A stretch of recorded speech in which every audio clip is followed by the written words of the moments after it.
It started with a road trip, a journey of discovery across the unyielding Australian outback. Nina and her boyfriend Tyler had been driving across the Australian outback for 3 days, trying to make it from Darwin to Adelaide in an old white van. They were both Americans taking a year off to travel, and they thought a drive through the middle of nowhere sounded like an adventure.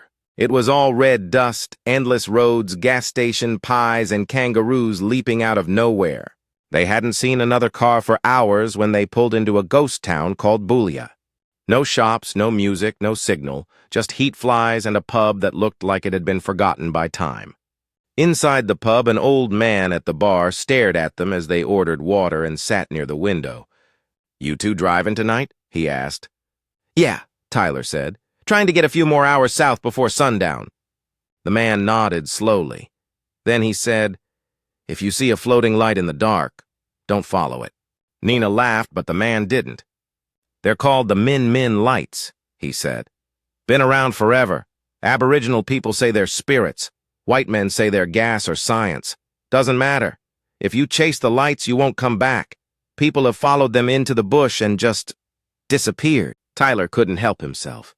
He pulled the van over and grabbed a flashlight. "Tyler, are you serious?" Nina said.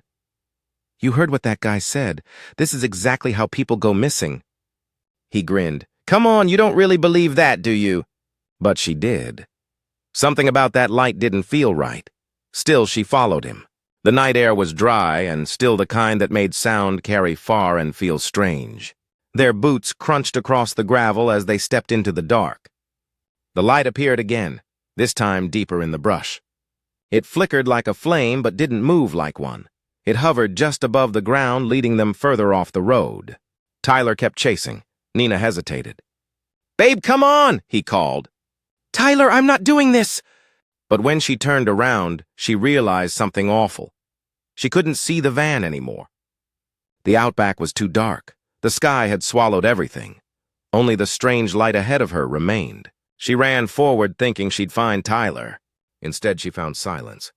No footsteps, no breathing, no sound at all. Nina wandered through the desert for hours, calling out for Tyler as the sun dipped below the horizon.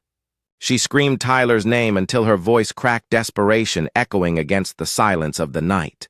Her flashlight died sometime after midnight, plunging her into complete darkness. Her phone had no signal, leaving her feeling utterly cut off from the world.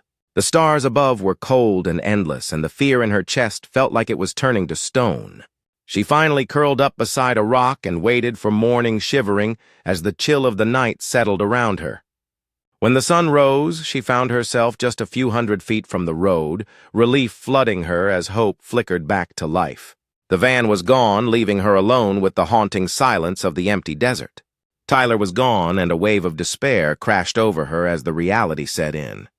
No footprints, no tire tracks, and no sign he had ever been there at all. It was as if he had vanished into thin air. She made it back to Boulia on foot, sunburned and shaking from the ordeal she had endured. The same old man was still at the bar, his face familiar yet untouched by time.